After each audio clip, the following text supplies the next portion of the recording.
You're listening to the World's Team Podcast. It's not just America's team, Cowboys Nation. It's the world's team. Now, here are your hosts, Paul Stewart and Mike Poland. How about them Cowboys? Welcome back to the World's Team Podcast, part of the Believe Network and powered by FanDuel Sportsbook. I'm Paul Stewart and here with my co-host Mike Poland, and today we've got a special guest, no other than Mr. Mike Fisher, joining us to break down everything Dallas Cowboys. We're going to hit it all. Quick takeaways from the Eagles game, both the positives and the concerns, a look how the Giants have played against Washington, and the latest injury reports for both Dallas and New York. Then we'll dive into all the keys to victory on offense and defense before wrapping up with our score predictions and some bold, fun calls, like strikes first and how many sacks we might see. And this show's going to be loads, so let's jump right in. But before further ado, how we doing, Mike? How we doing? Outstanding, thank you. I appreciate your having me on, and I appreciate your accents. I wish you guys would speak English; it'd be a little easier. Nothing's changed. Nothing's changed. But I'll muddle through. Yeah, it gets worse if we end up having a beer while we do this. No doubt. Yeah, like especially a couple of years ago when both me and Mike and the rest of the UK Cowboys were there for Thanksgiving against Washington. A lot of too many Cowboy raiders, and no one could understand us. The only people that could understand us was people when we were singing Dolly Parton during the halftime show. That was about Yes, very good. But let's just kick straight right into it, Mike. So, but obviously the Cowboys lost 24-20 on opening day. But I'd love to hear your quick thoughts about the game and any positives and concerns that you have taken from that game. Yeah, I'll do a coaching philosophy. I'll do a offense, and I'll do a defense. All right. Perfect. I completely disagree with Brian Schottenheimer in his claim belief that he doesn't put any stock in moral victories. I just think, and I've said this on my show on Fish Report on YouTube, as a parent or a teacher or a coach, you've got to find positives out of a bad day, because your kid's going to have a bad day. So how do you learn from it? How do you get better from it? That is a moral victory. And then you go through just some individual or some group things. That offensive line was shockingly good, the Cowboys. Absolutely. And I mean, they shocked themselves. So the idea that you don't come away from that going, wow, that was good. Or Dak Prescott was in not just in his throws, but his decision making. In my visits with people inside the building, because I'm not a scout, I have to ask people what was supposed to happen. I don't pretend to know myself. Dak Prescott's execution of what he was supposed to do there mentally was of the highest grade. So number one, lots of moral victories to take from there. I thought they were going to get curb stomped by an Eagles team. We all did. I mean, yeah, the 8-point spread made a lot of sense to me. They're going to unveil their banner. They're going to have Jalen Carter in the middle. Oops, that made a huge difference in a lot of ways. But going toe to toe with an Eagles team that is on paper way better than you are, that's a moral victory. The offensive thing, we're kind of going on a pendulum way too far in each direction on CeeDee Lamb. On the one direction, he sucks. No, he doesn't. But he obviously doesn't. He's tremendous. Yeah. But those balls have to be caught. And those balls have to be caught whether you make $3.4 million or whether you make $34 million a year. And that's inarguable. And he knows that. That's the decider. When people are arguing over whether or not that's a catchable, he says it is. If he says it's a catchable ball, it's a catchable ball. At the same time, I've heard people say, I bet you he'll never drop another pass all year. Now, I don't know what CeeDee Lamb they've been watching, but Lamb he does drop passes. Yeah. He drops passes. I don't know if it's more than the next great player, but he drops plenty of passes. It will happen again. The question is how you. I think he had 11 last year. I think it was 11. I think that's right. Yeah. So he's had a year with 11. He's had a year with 6. Jerry Rice dropped the ball once in a while. Michael Irvin dropped the ball once in a while. It's And just they had it's part of the deal. It's the And they nature had of Stickham. it's the nature and it happens to the best of them. Like, unfortunately, but that's just the way how the cookie crumbles. Like, and that's the thing. But yeah, I totally agree with your assessment there on the offense. And when he does it, you don't pretend it's going to go away. You don't pretend it didn't happen. You do what he does. You get up in the morning on your day off and you go to work, and you work to get it fixed. So I don't think he's got the yips. I don't think this is something that's continue. In fact, if you look at the Giants, which I know we'll get into here, the Giants cornerbacks are awful. Yeah. There's every reason for CeeDee Lamb to get 13 targets again. And by the way, I don't care how many targets George Pickens has. I care how many targets CeeDee Lamb has. Because if CeeDee Lamb is open 13 times, I'm throwing him the ball 13 times. Yeah. And then a quick defensive take, again, going back and watching and then asking. The number of times, because they did some really good things on defense, but the number of times in this new defense with the new coordinator, Matt Eberflus, where guys forgot what they were supposed to do. Lane assignment. When a rookie did it at least once. Donovan Easy. He rushes. He thinks he sees a gap. He rushes inside. Kid, you've got outside contain. You can't go inside. I don't care if it's a free sack. You can't. And just to show that it's not just the kids, Dante Fowler did it. Same thing. Thinking I think I can beat this guy inside. We don't need you to beat him inside. Yep. We need you out here, because if you're out here, especially against Jalen Hurts, but applies to everybody, out here with your proper lane assignment, somebody else will sack him because he won't be able to go around you. And then just to show, again, it's spread all across the defensive front. Damone Clark, who's a very responsible, intelligent guy. I don't know if you guys have ever had a chance to visit with him. He's very sharp. He knows what he's doing. I watched the game, and in live time, I'm going, do teams even use a spy anymore? Like, Yeah. Because I couldn't find him, or I couldn't find the spy. Well, there's one play on it was a big gainer. I think it was a big Jalen run.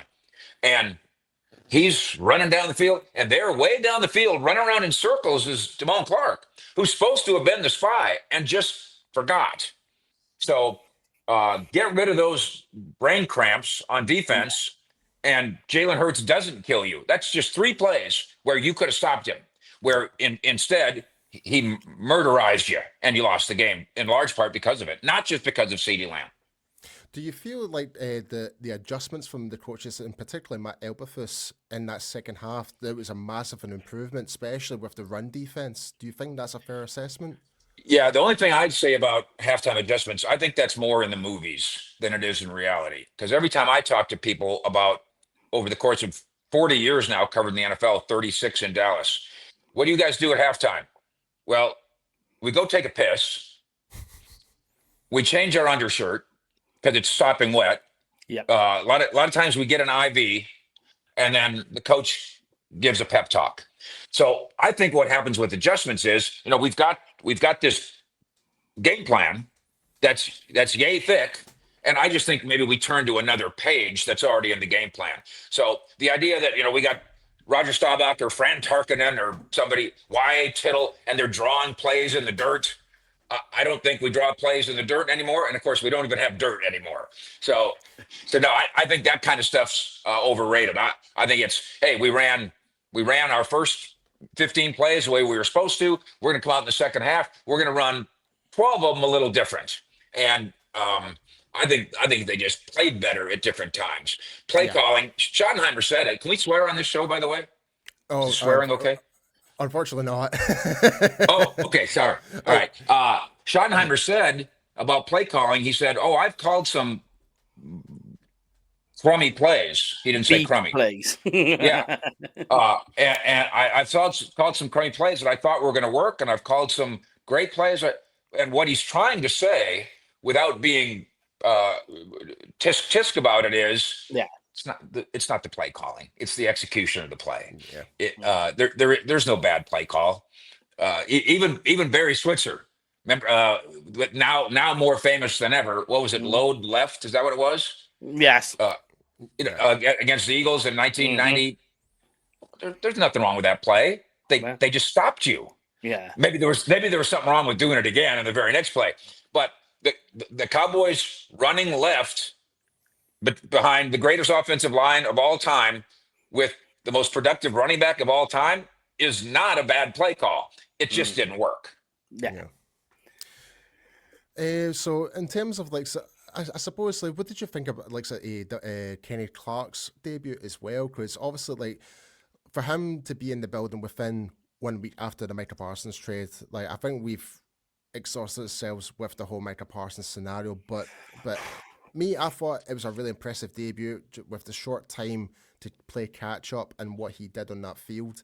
What was your assessment of Kenny Clark? Well, I'm with you guys on, and listen, the Cowboys. First of all, Micah Parsons just played Thursday night, and the whole world watched him, and he played very well for the Packers. And now the Packers are 2-0, and they think they're the best team in the world. Yeah. And he's one of the reasons they get to think that. Yeah. His talent is undeniable. The Cowboys play them again in a couple of weeks. That's on Sunday Night Football. So we're not going to get, and the Packers, of course, are here. So we're not done talking about Micah Parsons. And my kind of policy, and I've had to explain this to my readers at cowboyscountry.com and the viewers on the Fish Report. It's kind of like there's news you need and there's news you want. Yeah. And what happens with Micah Parsons in Green Bay isn't news you want. Yeah. But I'm obliged journalistically to point out that he did this, and this, or said this, and this. So too much Micah Parsons is too much, but a little Micah Parsons is appropriate. The glaring difference, because I think the Cowboys are full of baloney when they pretend that this trade was motivated because they needed a run-stopping defensive tackle. That's not why they made the trade. Yeah. Right? Obviously. Yeah. I believe them when they say that we went in search of a team that could give us back one. That's certainly true. But never in the history of football has any general manager ever said, I would like to trade my fantastic pass rusher for a really good run stopper. That makes no sense. Yeah. That's very true. Yeah. It's coming up to 30. One thing about Kenny Clark, and they love him in Green Bay in the building, and he doesn't talk about leadership. He just naturally does it. Whereas Micah was beginning to irritate some by talking about now I'm the leader without ever having behaved that way. And I'm at the stadium that night. I mean, I couldn't believe what I was seeing when he took a nap on the sideline or whatever he wants to call it. And some of his teammates couldn't believe what they were seeing either. And it was very stagey and very dramatic and very pouty. And it's not what leaders do. So part of what can't be ignored about that trade is they acquired somebody who doesn't yet know how to be a leader. Micah Parsons doesn't know how to be a leader. He's charismatic, but that doesn't make him a leader. Kenny Clark, he is that. And then I will give you one play early in the game. It's a short completion on the right side of their offense, the Eagles' offense, so the bottom part of our screen. And Kenny Clark is engaging up here, and he turns around, and I can't remember if it was a tight end or whatever, but this tight end gets crunched by three guys after a 6-yard gain, and one of the guys is gigantic Kenny Clark sprinting down the field to go chase the ball and deliver a hit on that guy that he's probably still feeling.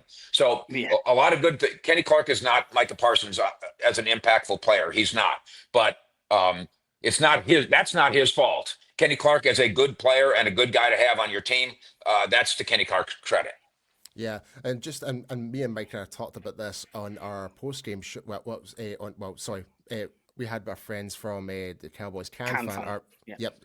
We were talking about Kenny Clark, and the main observation that we kind of said is like there was like that immediate impact in terms of the interior defense, and where it comes to pass rush and even stopping the run, we thought it was quite impressive. But kind of moving on from last week's game, we're now kind of thinking about our next opponents. So, but looking at how the Giants played against Washington on Sunday, just there. What was your initial thoughts on how the Giants played? Is there anything that kind of concerns you, or anything that there's something there that we could really take advantage of? Yeah, they've got one. They still only have one offensive weapon. Really, And until they, maybe they get the quarterback figured out with the drafting of Dart, who's going to take over for Russell Wilson one of these days, like maybe a few days from now, maybe. Yeah, he's looking like Daniels at the moment. Yeah. You can't win with one offensive weapon. It just can't be done. I don't care. Yeah. I mean, no, and he's a very good player. Neighbors, it's his second year, so we can't say he's a great player yet. He put up big numbers last year against Dallas in 2 meetings, like real big. I think he had 20 catches combined in the 2 games, 20 catches for 184 yards. So he's a weapon, but he's their only threat. Unfortunately for Dallas, you're a little thin at cornerback. Deron Bland is not going to play. So Elam's at one cornerback. Diggs, who said, who on, I think it was Monday, said, yeah, I'm ramping up. I want to kind of ramp up slowly. It's not going to can't be slowly now. You can't, you might have to play 60 plays this week because we don't have anybody else that can cover anybody. And then they'll put one of those 2 kids, maybe both, in the slot, Zion Childress and Reddy Stewart. Yes. Who don't even know where the bathrooms are in the stadium yet. So I don't know how reliable they're going to be. So that's a Giants issue on offense. On defense, their defensive front. I mean, they can line up 4 guys that are pretty stud up front. Yeah. And for all the things that they did not do last week against the Giants, they did get after Jaden Daniels. They chased him. They did their job in terms of chasing him around. Would they put up 7 pressures, 3 sacks? Yeah. That group. Yeah. So, and Dexter Lawrence last year had 9 sacks as a defensive tackle. Like, we haven't seen that around here since Randy White. An interior defensive lineman can get sacks. Who knew? But if you're that good, you can do it. Brian Burns, Thibodeau, and then of course Abdul Carter. So to me, that's the foundation of what the Giants roster is. They do have that one thing going for them. Yeah. Speaking of, you just kind of mentioned injuries there. So, Mike Poland, do you have the injury report there in front of you?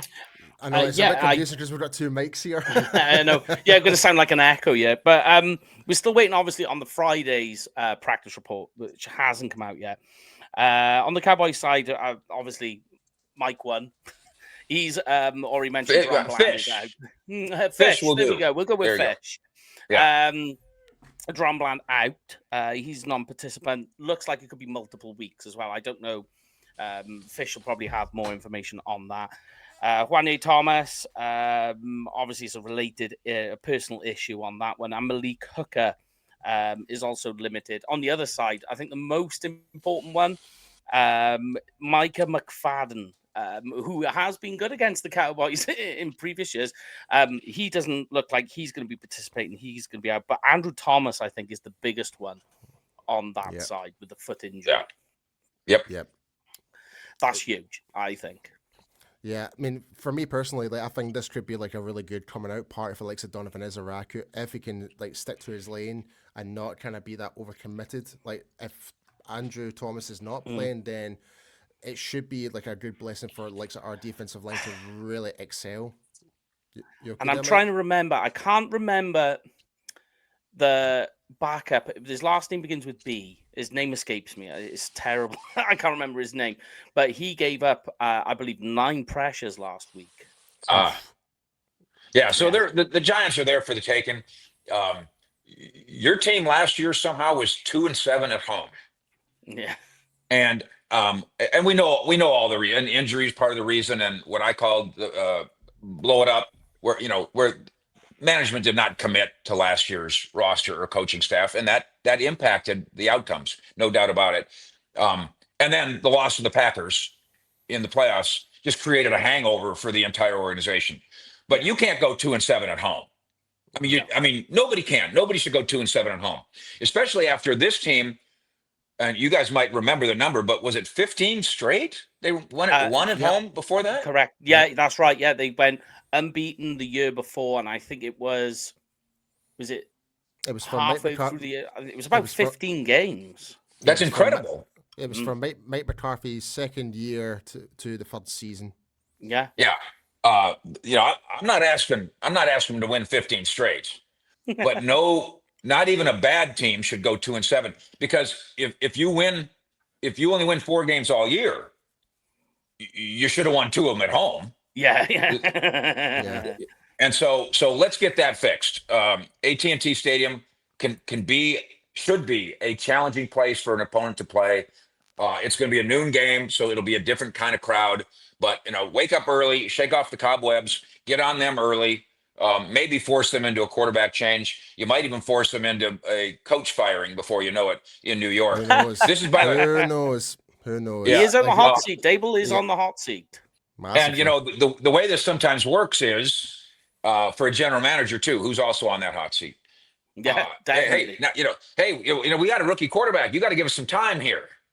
Yeah, but we don't have time. Those days when we were growing, at least me, I'm way older than you guys. There used to be there was a 4-year plan. Yeah. You don't now you get a 4-week plan. The league has created so much balance now that owners are maybe rightfully impatient. So you don't get to keep going through quarterback changes until you find one over the course of half a decade. And so I do think trouble's brewing in New York, and I think the Cowboys can contribute to that and will contribute to that on Sunday. And I think what makes it what just rubs salt in the wound as well, when you look at ex-Giants players, this is what I was looking at. So you look at Barkley, goes to the Eagles, absolutely breaks off after just like flattening out with the Eagles, as with the Giants. And then you go and watch your ex-quarterback, Danny Dimes, who everyone was taking the mick out of, looks like Russell Wilson in Seattle. And Russell Wilson comes to the Giants and looks like Daniel Jones. Right. And we talk about the Cowboys culture. In fact, Schottenheimer talks about it all the time. And I'm sure you guys are familiar with my view on this. The Cowboys culture isn't the coach. It's not the locker room. It's not the quarterback. The Cowboys culture is Jerry. Yeah. And that's I have a great fondness for Jerry and a great relationship with Jerry, but I still have to tell the truth. The owner is the culture, and marketing is 49, 50, or 51% of the focus around here. And I think that's the problem with why the Cowboys don't get over the hump. At the same time, the Giants may have a cultural issue, and that might explain what you're saying. There might be something about the Giants organization that they just don't get it done. They've been to the playoffs that one time, right, with Daniel Jones, and beat the Vikings in the playoffs, and it felt like a fluke. Even Giants fans thought it was a fluke. Whereas around here, when the Cowboys aren't good, it's a disaster. In New York, when the Cowboys aren't good, or when the Giants aren't good, it's just another Giants season. So maybe that's a cultural difference too. Yeah, definitely. Just kind of before we actually kind of go into the more depth of how we're going to win the game and what are the key moments to fit, so I should mention about the sporting odds. So let me just get that out. So courtesy of FanDuel Sportsbook, in terms of the spread, the Cowboys are minus 4.5. The money line is currently at minus 235, and the over and under is set at 44.5. But yeah, like does the betting odds kind of sound a bit accurate to you guys, to you, Mike? Yeah, the point spread being 5, 6, something like that. Yeah. That works for me. I think at the beginning of the week you could get it for 4, and I'm not a big gambling guy, but because I do feel if you're not careful, you can get in a little trouble there. So we know people like that fish. Right. And just like your sponsor there, I mean, part of it is you do it for fun. And so I'm very much about that. But I thought 4 was too. I mean, I was like, I think I'll take that. Cowboys are going to win by more than 4. So now that line's moved a little bit, obviously, to invite more people to participate. But the Cowboys on paper and then in mood, having come off a good loss, I think they should crush the Giants. I think they will crush the Giants. The Giants have a very difficult time scoring early in the season. Again, you guys might have this number about 12 points, right? In weeks 1, something like that. Yeah. I'm so glad that you mentioned that, because that's one thing we struggled in the past for the Cowboys was scoring early. Look what we did in the Eagles game. Our first 2 drives were 2 rushing touchdowns. Right. It was like a complete breath of fresh air. So if we can keep that momentum going, yeah, I totally agree. I think this game is ours for the taking, but we just don't want to get ahead of ourselves. But let's look into the keys to victory and let's break it down. What do the Cowboys absolutely need to do on offense to win this game? I do think you need to contain that defensive line, and one of the ways to do that, obviously, is to be able to run the ball. I was just shocked at how successful they were running the ball, and I know for a fact that they have some code word that they yell out to each other when a star player or a key player is out of the game, because if we can see it on TV, right? The cornerback, he's limps off the field. Well, down there you can't see that.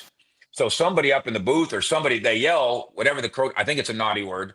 They yell a code word that guy's missing. That means attack that area. Well, they were yelling the naughty code word like madmen when Jalen Carter got escorted off with spittle drool running down his cheek.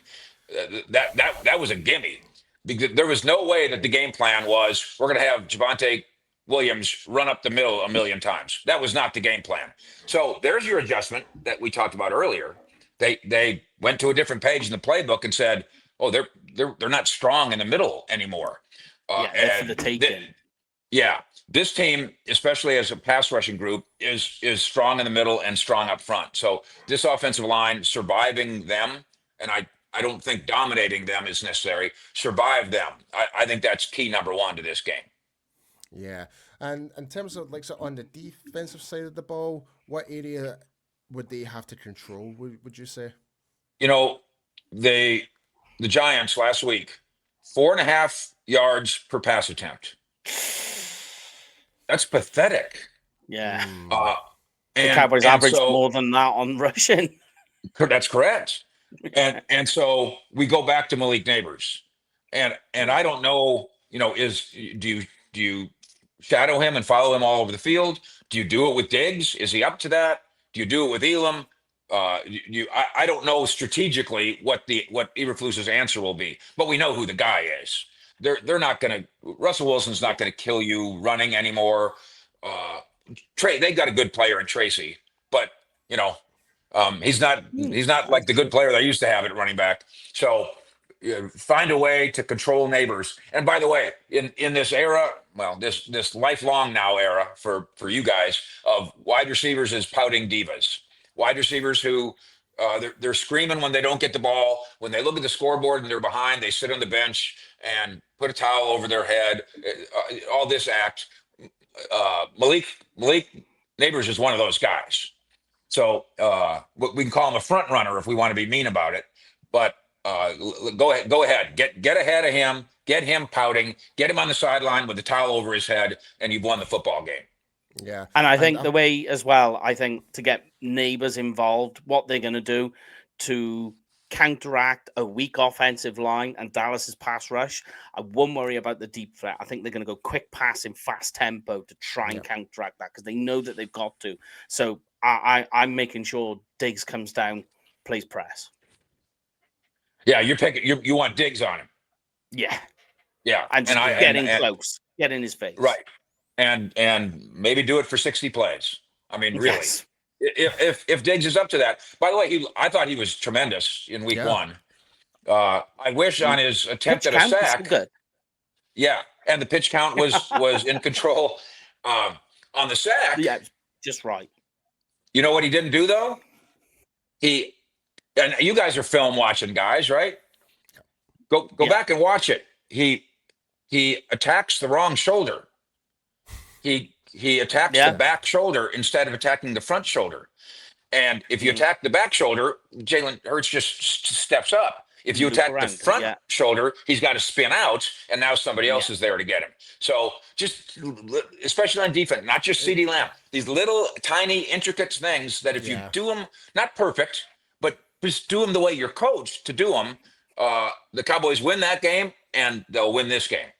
Yeah, and it's funny that you can't mention the cornerbacks because when we kind of look back to what we did against the Eagles with AJ Brown, Devontae Smith, AJ Brown 12 yards. Yeah, like we isolated their passing game substantially, And Elam had a good game. Diggs had a good game. I mean, man, if that's the case, then I think I'm pretty sure we can isolate likes of Jalen Hyatt and likes of Malik Neighbors. So hopefully we can continue going on from that and really get this victory and get us back into the win column and be more competitive that way. But here's the fun part, Mr. Mike Fisher. The fun part. What is your score prediction for this game? I got it written down so I don't forget it. Oh, you've got it down already. Nice. And he's laminated it. Yeah, there you go. Put it right in your wallet. This is the Cowboys' 1,000th game. I'm sure you guys are aware. 1,000 games. No. Wow. So it's a landmark kind of a thing. You don't want to lose that. No. We can't lose that. We need to do what we did 2 years ago by what we did in MetLife Stadium is to have a complete shutout. That's what we there you have go. to do. Yeah. 40 there to you go. 0. Yeah. They always beat this team. It's Schottenheimer will be. They'll want to win this for Schotty. They're probably not aware of the 1,000 game yet, but they will be. That's a landmark kind of thing. You want to get that right. Final score prediction from yours truly, Mike Fisher. Cowboys 28, Giants 13. Ooh, nice. I've actually kind of a little bit higher because I've got a really good optimism with the run game after seeing what we saw, especially with our offensive line. I actually went Cowboys 43, Giants 7. Ooh. All right, so you're a homer all the way in another continent. Oh yeah. Yeah. Well, I mean, the Cowboys are 15-1 in the last 16 games against that club. Yeah. Yeah. And Dak's won 13 straight. I think Dak's won 13 straight against the Giants. Yeah. He's won 13 straight against the Giants. I think that's tied right now with Tom Brady's record of 13, which is second to Bob Greasy's record of 17. Greasy won 17 straight games for the Dolphins against the Bills, and then the poor Bills, not poor anymore, and not all that poor in your football lifetimes, but the record that Greasy has against the Bills and the record tied for second with Dak that Tom Brady has also against the Bills. So it was fun playing back in the day in the AFC East against the Bills, and the Cowboys with Dak Prescott usually have a lot of fun playing the Giants too. Yeah, I'm pretty sure Dak's actually undefeated against the Giants, is he not? Because the only loss we had was when Dak was not playing. He's had one loss. He's had one loss, right? Okay. Oh, did he? Okay. It must have been had to be his rookie year, obviously, right? Yeah, it was early in the career. Right. It was early in the career. Yeah. Yeah. But it'll be like 3,000 days since he's lost to the Giants. Yeah, that's still a really good number. Yeah. So I think he probably feels he's in a pretty good groove there. And Mike, what was your score prediction? I've got I think it was 31-17, I believe. Don't think, laminate it. Yeah, I'll laminate it. And I'm allowing for one of those touchdowns for the Giants to be in garbage time because that's what I'm first. thinking. Yeah. That's what I'm thinking. All right, so this is the fun part now. The really fun part is your bold predictions. So what we tend to do here, Mike, is like we'll throw in some weird bold predictions where we think, oh, Sam Williams might get 2 sacks, or who's going to be the first person to score a touchdown. That's what we kind of like to throw some bold predictions out there. So for me, I'll start. I think the most surprising player, the biggest surprise of the player might show up, and it's a big bold prediction. It might actually be Jalen Tolbert. That's a bold prediction. Yeah. All right, I'm gonna go with can I make mine more of a wish? Absolutely. Yeah. Why not? I think Miles Sanders has been a very good NFL player. And my memories of him are, if you're a Cowboy fan and he's playing for the Eagles a couple years ago and he gets the ball, you're holding your breath and you're on the edge of your seat. Okay. Now we've seen him play in a game. Yeah. And the idea that Zach Bond, a converted defensive end, is faster than you is absurd. I was shocked. Yeah. The fumble's awful. Fumble was as costly as any other play in that game. But getting caught from behind, you just can't. And I've discussed this because I'm a slow runner. So I understand this. Do fast runners not understand that when somebody's trying to catch you, cut it at an angle to increase the distance The pursuit between you and angle. him? Yeah, And if he starts catching you again, cut it at another angle and zigzag your way. It's the only way a slow guy can ever score. Zigzag your way down the field. Well, Miles Sanders, relative to Zach Bond, is suddenly a slow guy. Relative to Zach Bond, I want to see Jaden Blue. Yes. This offense, maybe not against the Giants, but this offense is going to need splash plays. It's going to need explosive plays. I think their goal every week is to get 8, and they got 6. Now, if CeeDee Lamb and Jake Ferguson make a couple plays, they end up with 11 of them. But when you get a fast running back on a breakaway touchdown run, it needs to be a breakaway touchdown run. And the opportunities for Jaden Blue to do the things he did at Texas that we know he could do. Yeah. Does he know the playbook? I don't know. I mean, is that because big coaching staff keeps talking about consistent with him? So does he consistently know what to do? Well, coaching staff, you've had him here since April. It's your job to teach him up, coach him up, and let him have a 49-yard run that actually becomes a 69-yard run. That's the idea. Mm-hmm. Mike, what's your bold prediction? Either one. I'm not sure which, because it all depends how the coin toss goes. But my bold prediction is Kevontae Turpin scores the first touchdown, either on a kickoff or a punt return.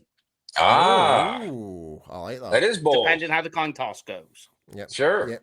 So that's our little bold predictions. A little bit of fun, just a little wishful thinking, as you just kind of said there, Mike. But yeah, but for the last little segment, Mike has his own little questions, which is he does a segment called "Would You Rather." So hit me with it. All right. Mike. All right. I'm a little nervous. All right. I tell you what. Would you rather? I'm going to give you an over/under instead. So it's still a would you rather. Dak Prescott passer rating in this game over/under 97.5. I'm going to go with under passer rating, but I'm going to tack on a 300-yard passing game.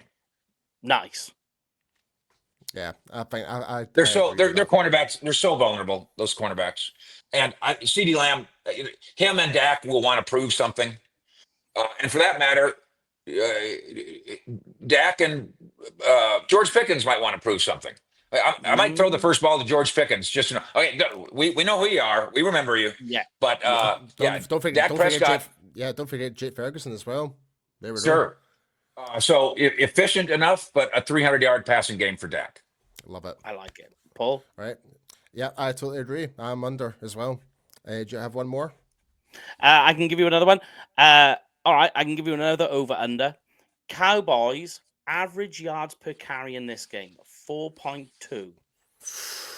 Ooh, and that's for total rushing, and so that could be as Dak, the team. as the team. Yeah.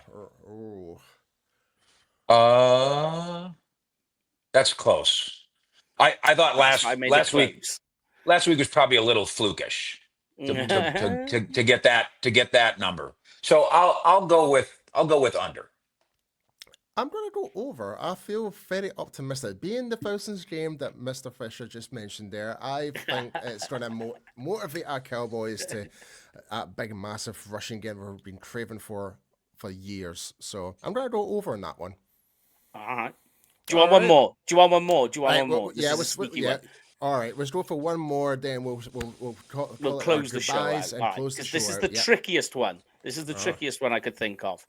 Right, Cowboys red zone touchdowns over/under at 2. I'm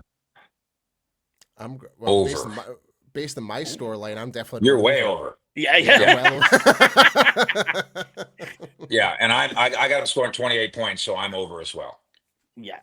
Red zone was an issue last year for Dallas, so that's why I kind of thought and we looked great in red zone last week. We did. Exactly. Yeah. Seems to have sharpened up a bit. So, yeah, there we go. There's my would you rather slash over unders for you guys? Very good. There we go, folks, and that is the end of this week's. I'm pure stuttering like hell. Oh my god! That's the end of this episode. Just want to give a big thank you to Mike Fisher coming along onto the show. Before we do go, Mike, can you please tell everyone where everyone can find you on social media? Really easy. There's cowboyscountry.com, and then I'm on Twitter, of course, or at Fish Sports. And then where we really have a blast, not unlike you guys do, is on YouTube on the Fish Report, where we have 75,000 subscribers every morning at 8 a.m. and every evening at 6 p.m. Central Time.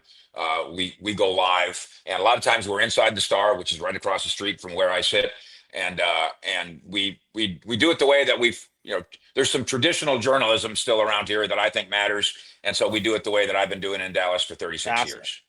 Awesome. And but be sure to check us out on Sunday right after the Cowboys versus Giants game. Me and Mike will be back to do our post-game reaction, so be sure to go and check that out.